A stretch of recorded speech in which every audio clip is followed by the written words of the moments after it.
Hey and welcome to another Unspoken Truths of Digital Leadership, Living the Leadership Values. I guess we'll talk about the unspoken truths of leadership, the dark side and the learnings from dealing with conflict with integrity. And today I have a very, very special guest, Simon Alexander Ong. Everything that Simon does is built to inspire people to see their world differently and ignite their imagination of what is truly possible so that they can unleash their deepest potential. His art is in distilling his insights into powerful lessons that can be easily understood and applied immediately.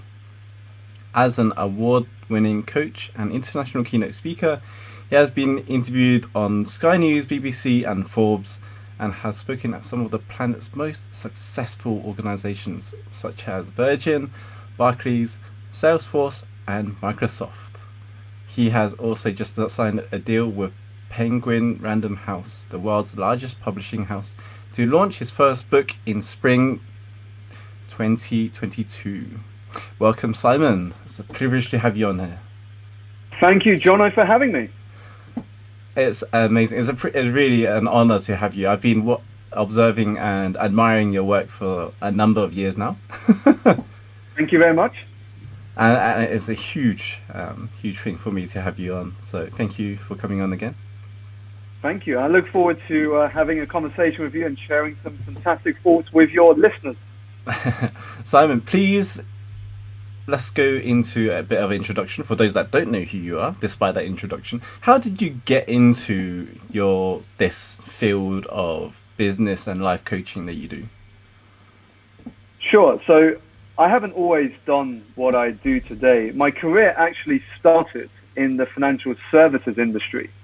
In the middle of 2007, after graduating from university here in London, UK, I decided to embark on a career in the financial services industry, which actually wasn't the best decision in hindsight now, given that we experienced the global financial crisis in 2008. And even worse, when that company I decided to start with was called Lehman Brothers, the American investment bank that went bankrupt in September 2008. Did you go into finance because of parents' decisions, or the Asian stereotype of if you're not a doctor, a lawyer, an accountant, then you're not successful?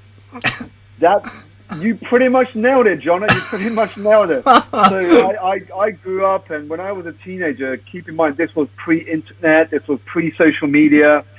I didn't really know any better, and I grew up in a very traditional, as you sort of rightly noted just now, very traditional Asian sort of household, in which my parents were along the lines of, well, Simon, it doesn't really matter what you do when you graduate, as long as you do one of the following: banker, doctor, lawyer, or an accountant. And out of those options, of which I thought was success, the definition of success, I felt banking was probably the best of the bunch that I had been given. And that's how I ended up doing finance. And it was pretty much a roller coaster of a journey, literally straight on. My first job out of university only lasting a little over a year before it went into administration. And then from there, moving into another job and had issues there, another job, and then that had restructuring. And the issue at the time was being in what was the most volatile industry in the job market meant that you didn't know how long you were going to be in that job. And while it was painful at the time, looking back, it was an utter blessing in disguise. I remember, Jono, there was a period in which I was out of a job for 10 months. Mm-hmm. And for the first time, I had this moment to really reflect on what success meant to me. What did it really mean to me? And I had that opportunity. I was very lucky, actually, because my dad and his partner at the time were not in the UK. A lot of my extended family were in Malaysia and Singapore. And it was just really me and my girlfriend at the time. And so I had this rare opportunity to not tell anyone that I wasn't in a job, to literally still bluff my way through and say, yeah, job's going well, and it's paying the bills, and work's going okay, I guess. But actually, I was out of a job for 10 months, and I used this time to learn, to go to seminars, to look on YouTube, to read as much as I could. And it really opened my eyes to a world beyond finance. Because previously I was spending the best part of my day in a bank. I was drinking after work with people in finance. Yeah. And I was socializing on weekends with people in finance. So that was a very small bubble. Yeah. And once I began to see how much there was in the world and what other opportunities there were out there, it really started to unlock my imagination. And that's really where what I now do today started to unfold. I started to learn more about the industry of coaching. I signed myself up to a 2-day free weekend course to learn more about being a coach. And that really was the beginning of what I now do today. When you was going through your jobless period, what was going through your decisions at the time? Like, did you just decide I'm going to go to seminars, or was there something that really happened that said something needs to change, or I need to do something different? Yeah, so what I started to go to, also what really started to help shift my mindset was reading. I did a lot of reading into personal development books, and things started really clicking. I mean, I ended up getting a job actually back in the industry 10 months later, which would prove my final job in the industry. That would be the final job I would have before I transitioned to what I now do today. But the real shift happened when I started reading these books. There was one thing that started to come up in my head again and again and again. And that was the fact that if I wanted to change, I mean, really change where I was and where I was going, I had to begin by taking responsibility. I had responsibility for where I was and where I was going. And I think that was the first real shift for me. Because once that happened, it moved me from, I was playing the victim. You know, it was the crisis that's caused the chaos in my career. If it wasn't, I would still be in a stable banking job. It moved me from a victim mindset to a more empowered one. Because once I realized that if I'm responsible for where I am, then I must be responsible for getting myself out of it. I must be responsible for the next step.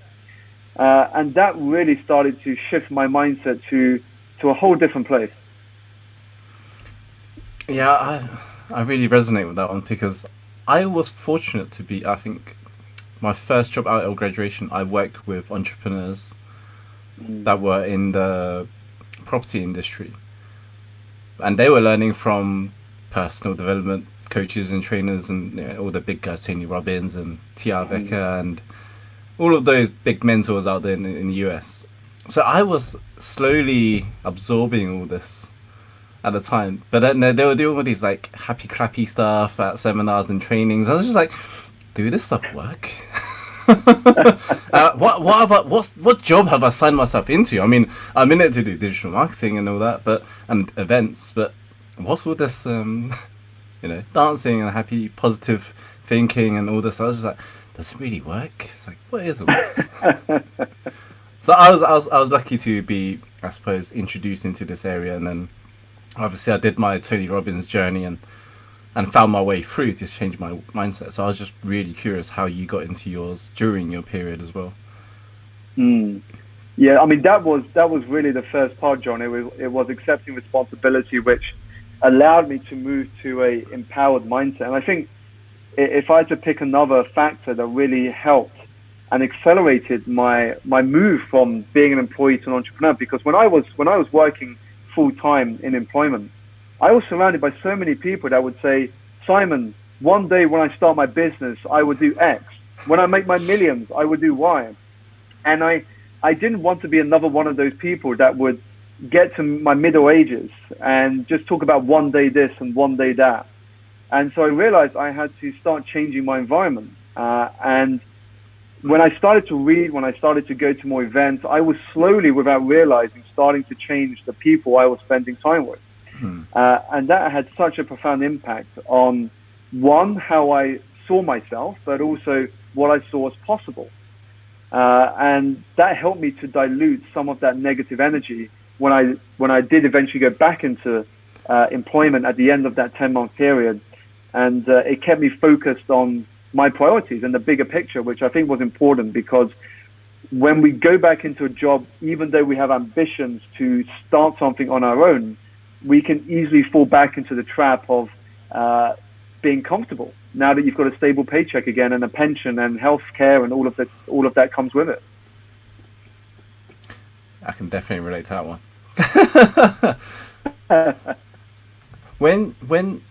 What is it that made you really want to go into coaching? I mean, that's a huge thing, because not everyone would go out of job and go, oh, I'm going to do coaching or life coaching or business coaching. So I'm curious to see. I think it's, when I look back, John, it's probably a series of things that happen. And I remember even my family were asking me the same question, because it's not like I went off and started a hedge fund or I started a financial services company, which would be kind of understandable because it was my background and what I graduated in. I mean, even they were saying to me, Simon, you're doing coaching. That's completely different to finance. I mean, what made you decide to do that? And if I trace the journey back, it probably started when I was in my second year of university. So I went to the London School of Economics, the LSE otherwise known as. And in my second year of university, I joined a society. It was the Investment and Trading Society. And the only reason I joined it was because I thought if I joined that society, it would increase my chances of getting a job in a city, because I can put that on my CV. So I joined the society, and at the beginning of the year, we have to, as all societies do, you have to address your new members. You have to tell them what the plan is for the year and what have we got in the social calendar. And I remember backstage, there were about 5 or 6 of us on the committee, and then no one wanted to go on stage to be the speaker. And no one's like, you go on stage, or maybe I'll do the later slot, I'll speak at the end. And I thought, pardon my French, I said, fuck it, I'll go on stage then. And so I went on stage and I spoke about the society and what our plans were for the year.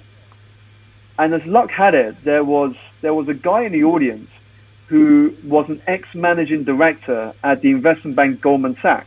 Wow. And he approached me after the event and he said, Simon, would you want to grab a quick beer at the student union? I said, sure. So I went along with no idea what this guy wanted, who was clearly not a student because he didn't look like a student. And he said to me, Simon, just to give you a quick introduction, I quit the banking industry not too long ago. And I set up a careers coaching company. And our focus is to help students in some of the UK's best universities land a job in the city. And we will pay you for helping to train these students up to get them a job in the city. And you will get a commission if they come onto our program. And I was thinking to myself at the time, well, there's the option to stack shelves at Sainsbury's, or I could work with these students and get them jobs in the city. Well, it wasn't a hard choice. It was a lot nicer to think, well, I could get pocket money from helping these students get a job in the city.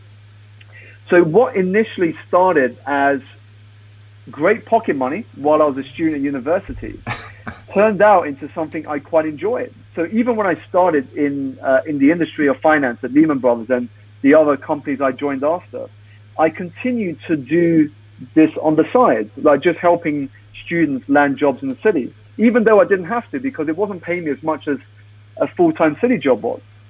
But I realized that the reason I was continuing it, because over time, it became less about the money and more about the reward of impact, helping them get a job and them coming back to me on email or text message saying, Simon, I landed a job.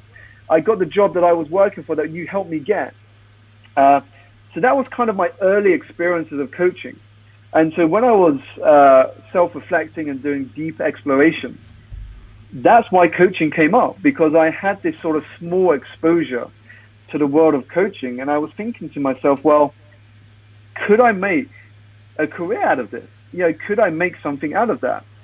And that was the only thing I had going outside of finance. And so it was obvious to me to explore it, to learn more about coaching as a skill, but also coaching as a way of building a business. And I think that's what really helped me in the early days. As one of those ideas I brainstormed, that was the obvious one that came up on the list, because I had already been doing coaching, not coaching in its purest sense, but the closest thing that I knew to coaching at the time. Wow, I can. That's definitely relatable because when I started at university, I started the Brunel Abacus, the British Association of Mm, Chinese and British University Students. We didn't have one at Brunel, mm, so I had to start one, and then that was my journey of coaching and helping people grow and develop. So I was always curious, and was coaching something that I've always done in my whole life? And looking back at it, connecting it, it was something that was like, this is what I do, but I didn't pursue going into coaching, and I think I just used coaching as part of a toolkit instead. mm. So I'm always fascinated how people get into, especially for us in the Asian community, we don't really get. There's a lot of us that don't get to break out of the mold or that Mm, stereotypical shell, where it's causing a lot of stress and pressure, anxiety, and things that's damaging our mm, mental health. I think, mm. especially during this period where everyone is so focused on their whatever career there is at the moment, is very uncertain, right? But it's, am I doing what makes me happy? Mm. I And I seem to think get, that's such a powerful question, that John. Am I doing what makes me happy? Because I think so many people really reflected on that simple question. Because life can catch up with us. I mean, we get so caught up in the of the everyday that many of us fail to tend to stop and reflect on that simple question: am I really doing what makes me happy? yeah, and that's something that I feel a lot of my friends or my circle has been asking that question, is like, am I doing what makes me happy? I was like, well, what are you doing? And they're like, well, work isn't really happy. I was just like, well, can you do something else? And they're like, but it's comfortable. I like, that safety monthly paycheck you're talking about, right? And all those. And it's just Mm. like, well, if you're not happy doing what you need to do, then you need to make a change. I mean, it's not easy, but I've done it many, many times. But it is, it is something that's uncomfortable for many, I suppose. How would you deal with being uncomfortable and uncertainty? It's something I've become a lot more used to, Jono. I think one of the things we forget easily is that whenever we embark on a new path, or we learn a new skill, or we try something we've never done before, you're always going to have setbacks. You're going to fail at something. It's going to be uncomfortable. I mean, that's where growth happens. And I think we get so hung up on wanting to know everything before we try something, or making sure that we're not going to fail, or we're not going to have setbacks.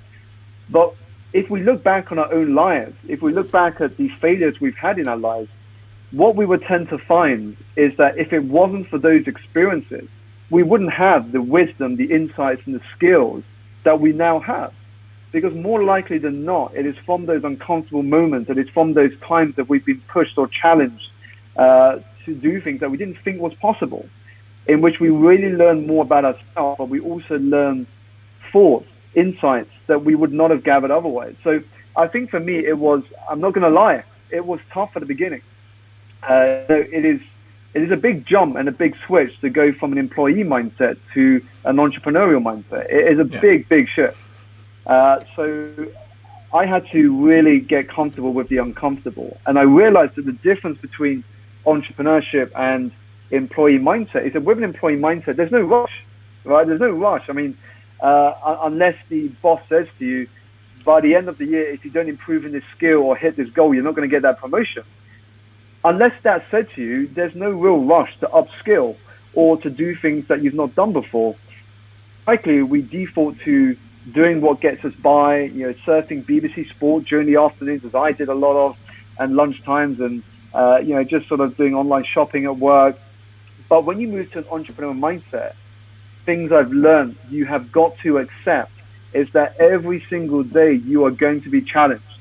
You are going to have to step out of your comfort zone every single day. Whether that is your website's gone down, or a client has cancelled, or a client's missed their payment, a client doesn't show up, or you've got to attend to a new marketing strategy that's had some issues, or suddenly you've got to try this new method or try this new platform that you've not tried before. And so you're really having to learn every single day. But I think if we are humble and open enough to learn, to grow, the world is your oyster. because what comes to my mind right now, John, as I speak, is this fantastic saying by Jim Rohn that says, "Formal education will make you a living; self-education can make you a fortune." And that's where the personal investment of your own growth comes in, right? Totally. Because I think you can't, you can only take people as far as you've gone yourself. It's like what I say when I speak to organizations or work with companies. You can't expect to truly lead others unless you are powerfully leading yourself first. Change begins with you, because it's one thing to tell people, to inspire people through words, but it's another to lead through action. And action speaks infinitely louder than words. And has your values changed throughout since this journey? I mean, it always shifts, right? The values. And how did you discover yours? Especially through your friend circle as well, and the changes that you've been making and sacrifices, like not spending time with them as much as you used to, right? Like that's a big thing, I think. Definitely. I think I agree with what you said there, John. Values, I mean, there'll be certain what I call foundational values which won't change, but there might be additional values that might come into your sort of list there. And I think that's connected with identity. We do not have a fixed identity. We can shift our identity at any given point. So as we evolve, our identity will shift simply by the fact that when you accomplish more the things you didn't think you could do at the beginning, your confidence increases, your clarity increases as to what's most important, and your vision gets bigger. So just by the very nature of that, clearly your identity shifts to a high level, but also your values begin to change. For me, just to give a few examples, family has become a much bigger value now that I've got a child in the family than it would have been before. That wouldn't have been as big a value, but now with a child in the family, and now having to think about more than just myself and my wife, that's become a much bigger value. I think the value of service has become more important than it was at the beginning. At the beginning, I think it was all about money. I'm not going to lie. Well, most businesses, cash is oxygen. If you have no cash, you can't survive. Mm-hmm. So at the beginning, it was much more about survival. Now, for me, it's much more about service. How can I use what I've been blessed to have been given and the opportunities I've had to help other people? To give back, to contribute to the greater good, if you will. When you was going through this journey, how did you deal with the internal, the conflicts that you had, the challenging times where things like, where am I going to get the money from? When am I getting the next paycheck? How am I going to pay the bills? How am I going to deal with the uncertain business stuff that comes through, right? Clients not paying on time and on all those other things. Yeah, I mean, as you said that, Jono, it definitely strikes a chord, because those are things I definitely faced early on, and I still face, but to a lesser degree. And I think we always are going to have that inner voice in our head that will doubt us, that will be that inner critic to actually the true us inside. Over the years, I have learned to silence that inner critic more and cultivate that guide within, but it was a particular big battle early on.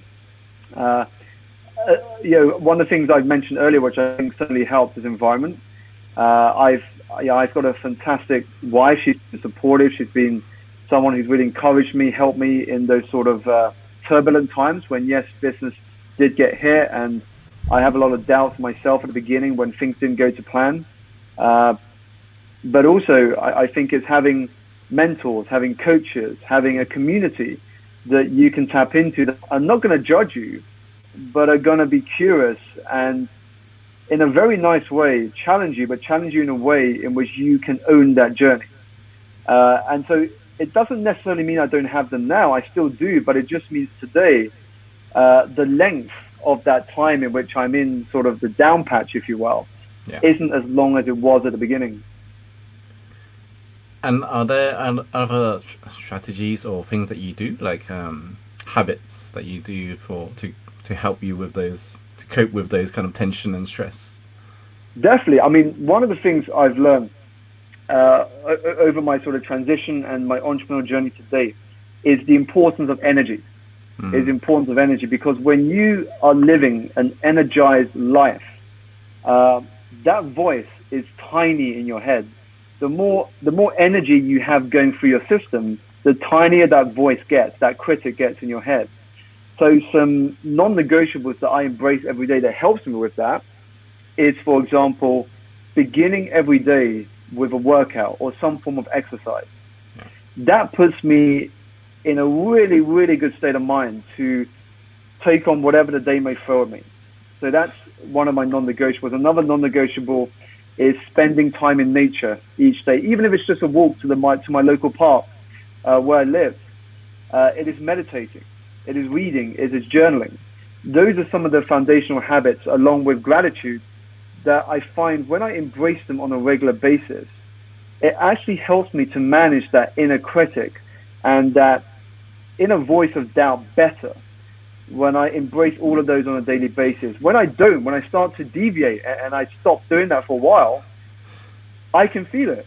I can feel it because I find that when you start to feel ungrateful, you begin to attract negativity and toxicity.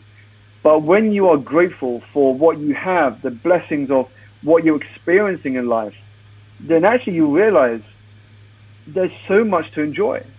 You've got this gift of life. We are, and I know Mel Robbins shared it on one of her TED Talks, that you are a miracle. The odds of you being born is 1 in over 400 trillion.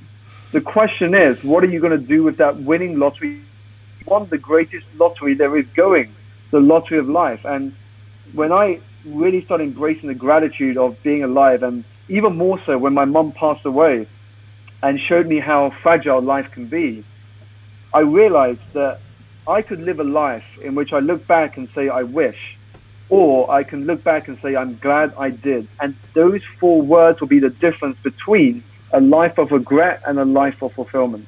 And that for me has been such an important part of my routine, is putting together some foundational cornerstone non-negotiable daily habits that will help you manage that inner critic. I'm glad you said that. I feel like I'm on the right track. I've been doing meditation and walking in nature and the gratitude list during my meditation every morning and working out every morning the last, I think, 4 to 5 years, and it's definitely has helped minimize that inner voice that you call the one that just decides to sabotage you whenever you're climbing for your goal or whatever you're going for. And so, I think, Jonah, the beauty of gratitude is often it can open opportunities we may not have planned for. Just to give you a very quick example, I remember when I got invited to do the Sky News live interview a few months back now.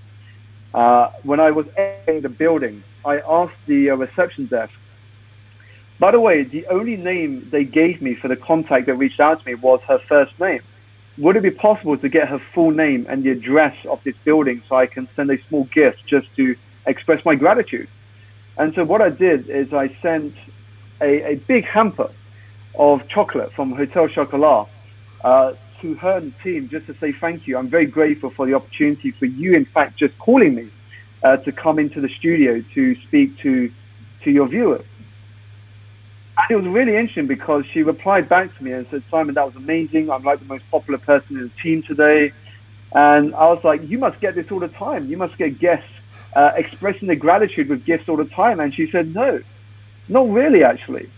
And it made me realize that actually there's not as many people as we think that really embrace that attitude of gratitude.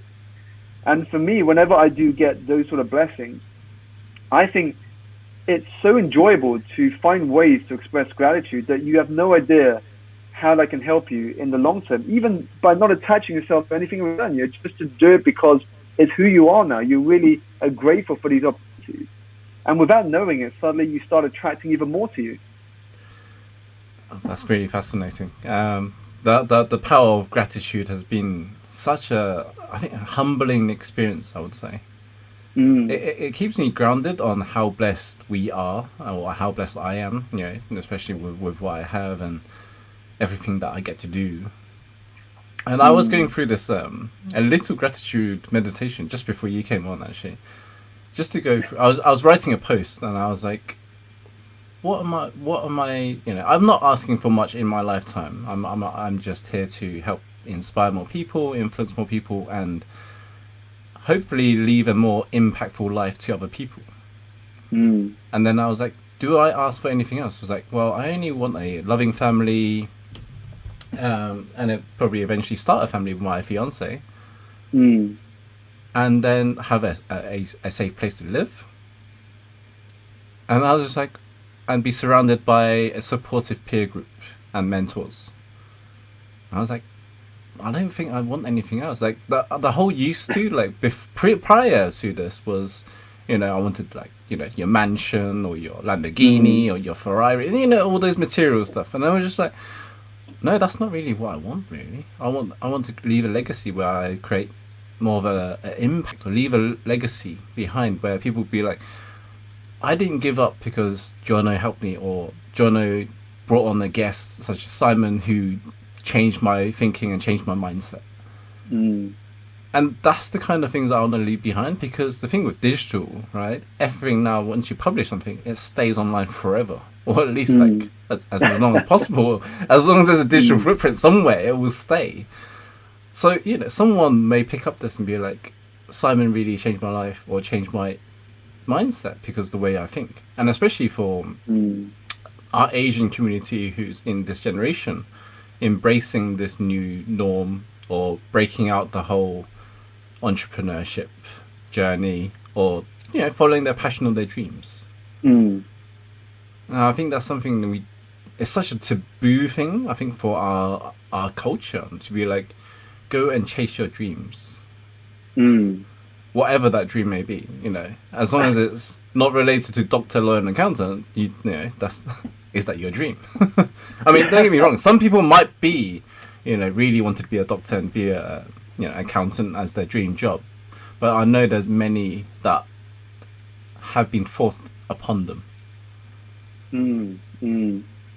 I totally agree, John. I think, if anything, the recent lockdown that many of us have been experiencing due to this global pandemic has really brought to the fore, or got us thinking at least, what is important for us, because we started to realize what is most important.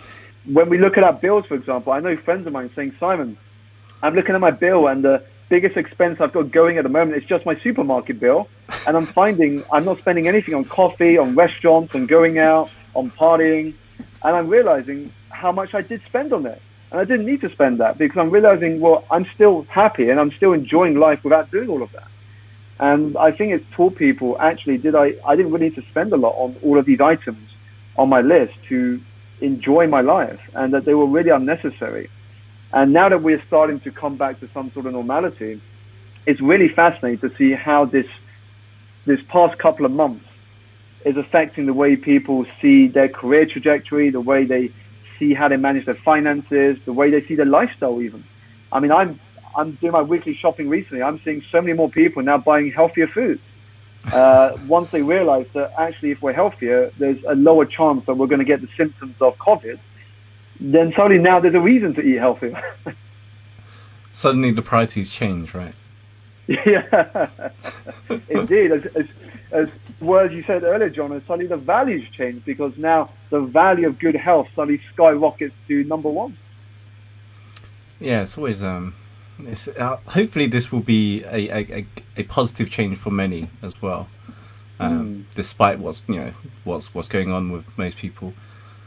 So when you are, for instance, going through your business journey, what kind of skills that you developed that you didn't have before, that went completely beyond your comfort zone? For me, it's public speaking. Sure. I think there's a lot of different skills I've had to learn. And if I start from the earlier skills to probably more the recent skills. So when I first became a coach, I think a lot of new aspiring coaches probably fall into the same trap. I thought, well, if I'm a good coach, then everything will be rosy. Things will work out, and I've got a good business, and I'm sure I'll be making some good money. But what I came to realize very early on is that just because you might be a good coach, it doesn't make you a good business person. They're two completely different skills. You could be a great coach, but you don't even know how to build a business. And two people spend, 80% of their time going for qualifications, training to be a good coach, but not spending enough time developing a business. And so early on, I was quite conscious of that. And so I decided to split my time 50-50. So 50% of my time was focused on improving my skills as a coach, to be a better coach. And the other 50 was spent on developing a business. So learning how to actually build, run, and market a business, which I think, not many of us are really born knowing, especially when you come from an employee background rather than starting a business quite young. You're not going to know that. And even if you go to business school, you won't really know it unless you are in the trenches. I still remember reading a statistic that showed the majority of people that go to business school, guess what? When they graduate, they go back into work. They go back into employment as maybe a manager or a middle manager of some big global multinational company. And I think the statistic had it was under 18% of MBA graduates actually go on to start a business, which is actually the whole point of doing a business, right? An MBA is to help you start your own business. So that's one of the things I did early on, was learning how to actually build a business. And that was done through going to courses, by hiring some mentors. And then, as you said, the skill next I had to learn, which was the skill you touched on just now, John, was public speaking. Because I realized, actually, I still think today it is an underrated form of marketing. It is such an underrated form of marketing, because when people look to start a business, the first channel we think to do our marketing on is a website and social media. That is the first thing on average people will think of when it comes to marketing. But I don't know many people that would say, actually, public speaking will be my marketing channel. And I think it's such an underrated form because it really kills two birds in one stone. If you deliver a great talk, one, there might be someone in the audience that says, actually, I could really use you in my next company's presentation, or you should be invited to a next event that I'm organizing. So the more you speak, the more you speak. So that's the first part, is you start to get found out as a talent if you're good at speaking.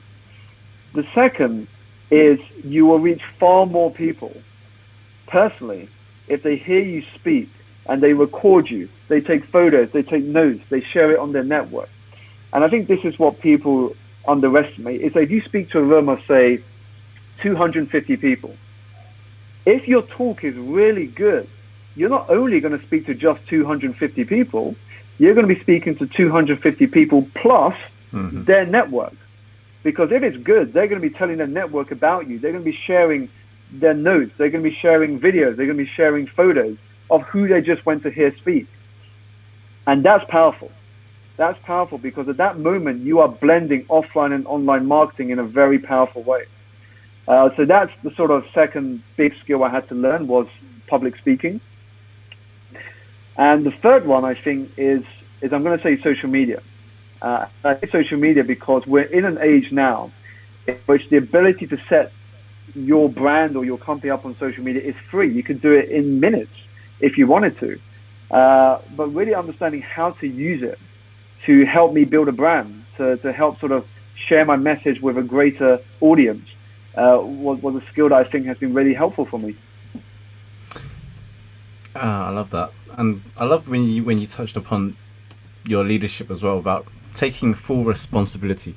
Now, for you, what did it mean as leadership mean to you? Sure. How did you touch upon leadership? So leadership first started to come up in what I spoke about. So just going back to my journey. So I started as a coach, and then the speaking element then came out of that as I started getting invitations to speak at events. The other stuff I now do today sort of then came out from there.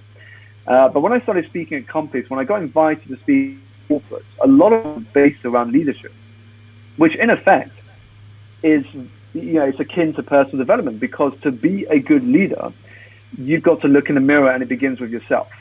And that's all about personal growth. That is personal development.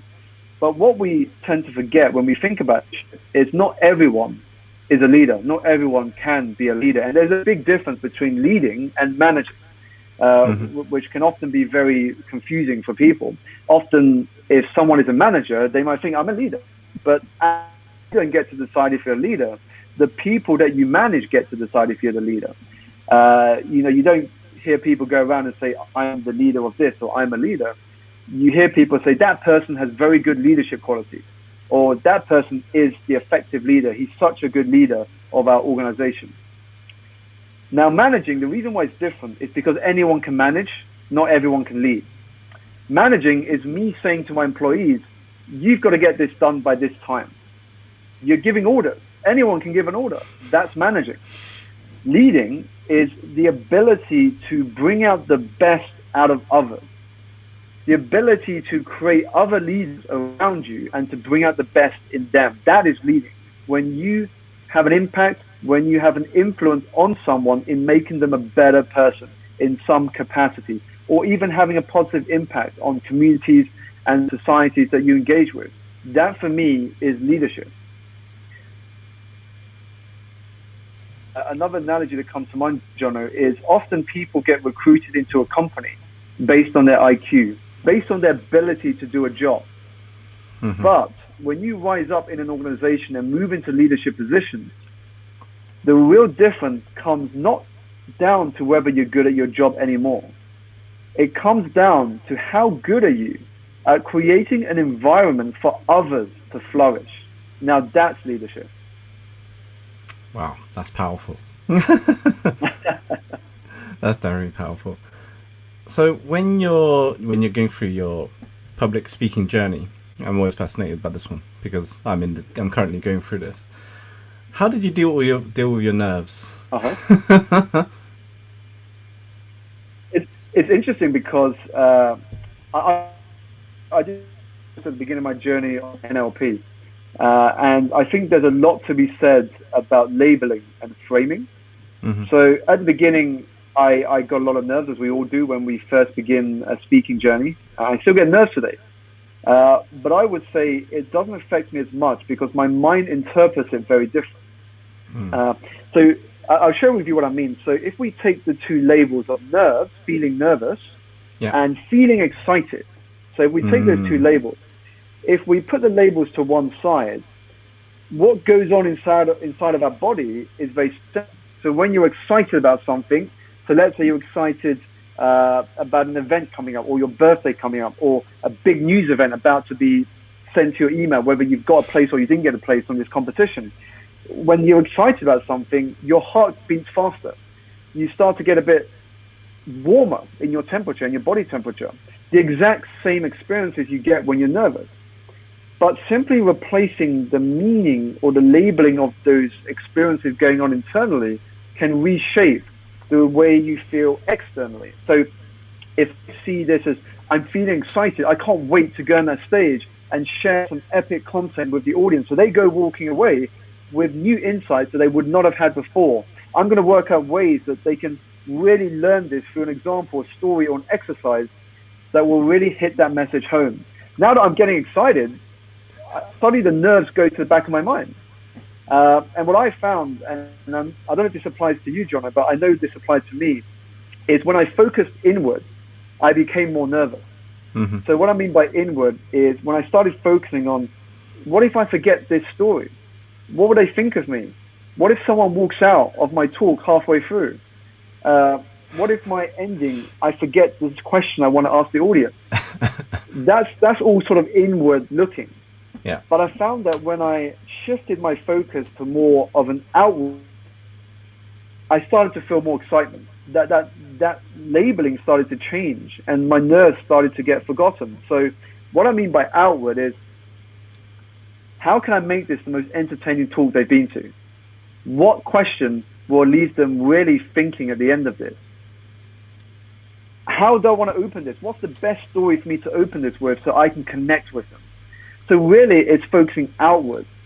And that's what really helped me to shift my focus from being nervous to actually just being excited, of not being able to wait to share with them my experience, my lessons, and my insights. Yeah, I definitely relate to that. It was always, for me, it's always changing the focus from inwards.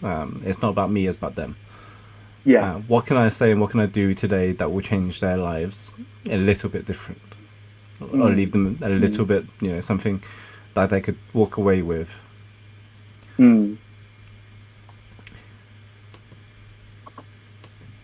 Okay, so that goes back to another fascinating question that I have, or curious question, is what would you advise for people that wants to get started out following their path, or a path that they're been craving for? So I'm going to take that as a general level because, if I'm honest, I thought you were going to say, what would I advise people wanting to start a business, which I would have said something different. But if we look at a more general level of following your passion, or following something you want to do, well, I think the first step, the absolute first step, is get clear as to what is it you want to do and why you want to do it.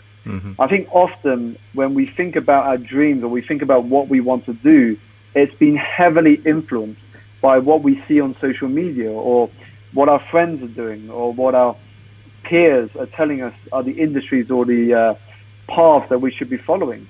If you look at surveys done by universities and schools now, a lot more people around the sort of teenage age group, sort of 14 to 17 years old, they're now wanting to be social media influencers or vloggers, or these sort of jobs that would never have existed when we were that age.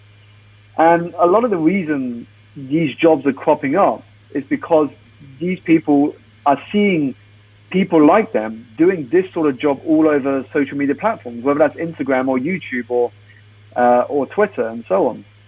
Well, now it's TikTok as sort of a platform that everyone seems to be using. But we really got to understand, what is it we want? What is it that is our personal dream, that whispers in the back of our mind, that we've been thinking about, that has been in and out of our consciousness? Flesh that out, write it down. And to really, what really helped me to increase that desire and also to increase that level of commitment was to write it down as clear as I could and as granular of detail as I could get in, and to do it in the present tense. Because what I found about doing things in the present tense, even though it may not have happened yet, is it really conditions the mind to see what is possible. So just to give you a very quick example, most of us think years ahead. So often when you go for a job interview, the interviewer will say to you, "Jono, where do you see yourself in 5 years?" Now, the problem with that is, that's not a reality yet. You're kind of predicting 5 years ahead. So you're saying, well, in 5 years, I want to be able to be doing this and that. I want to be living here. I want to be having friends around this part of the world. But it doesn't feel real. Your brain can't connect with it. But if you switch to imagining you are already 5 years ahead, and you look back and you think the last 5 years have been the most extraordinary of my life in every single area, personally and professionally, and you write down what that would look like in the present tense if it was, that is a very powerful exercise to get you energized. So if I was writing that down in the present tense 5 years from now, I might say to myself, the last 5 years has been absolutely incredible. I would pretty much say it has been the defining 5 years of my journey to date. I am now a best-selling author in over 25 countries, impacting millions of people through the work that I do, partnering with well-known brands in these cities. Now, because I'm writing it in the present tense, it's flooding my visual cortex with color, with feeling, with emotion. And I think that is what energizes us to move from sitting on the sidelines to watching things happen to actually making things happen and getting stuck in by stepping up and showing up every single day. Wow, that's awesome. Now, that leads on to the next question is for the business owners and the ones that want to create more leaders in their business but not sure how, because they're afraid that their best leaders would just leave or create and follow their own passion and dreams and start their own thing. What would you say to advise encouraging more leadership development in businesses, and why is it so important? Sure. I think it's critical to every business. I mean, it's interesting what you said in the question. What if I coach my team to be the leaders and then they leave? Well, the other argument is, what if you don't coach them to be better leaders and they stay? I mean, which would you rather have, right? You're either going to have deadwood and they stay with you, or you coach them and you chance that they might leave, but actually you get a far stronger organization because you have people with qualities at every level of an organization. And I think creating, it starts all the way at the beginning of the hiring process. When you are hiring people in, most companies focus on skills and qualifications and experiences. But let's be honest, you can always teach people a skill, but you can't always teach people values and beliefs, because people come into an organization with certain beliefs. So the hiring process itself is a great way to bring in new leaders. So instead of just hiring for skills and qualifications and background of where they've worked, we should actually be hiring for those who believe what we believe and share the same values. Because it's far to bring in people that have the potential, but you also have the trust. You trust that they will show up and they will deliver, and they will also learn what they need to learn in order to fulfill their job function. So I think it begins with the hiring process. Are you hiring people just because they've got a skill? Or are you hiring people because they also believe in your cause? They also believe in your vision, and they will help you get closer to achieving that. Because otherwise, you could be hiring someone who's toxic for your culture just because they're good at sales. And while that may be good in the short term, that will really be your undoing in the long term. Because that would be killing the culture, wouldn't it? Indeed, indeed. Wow, that's amazing. Okay, I feel that we're coming to the end. I'm concerned of time as well. But Simon, if it's been a pleasure, if people was to go and find out more about what you do, where can they go and how can they connect with you? Sure. So the first place you can go to if you'd like to learn more about what I do is you can have a look at my website, simonalexanderong.com. Or if you use social media, I'm on pretty much all the platforms. So YouTube, Instagram, and Twitter. So my handle on Instagram and Twitter is @SimonAlexanderO, and on Facebook as well. So feel free to connect with me there and ask me more questions if you have any after listening to this episode. Fantastic. Thank you again so much, Simon. Thank you, Jonathan, for having me. Thank you so much. Take care.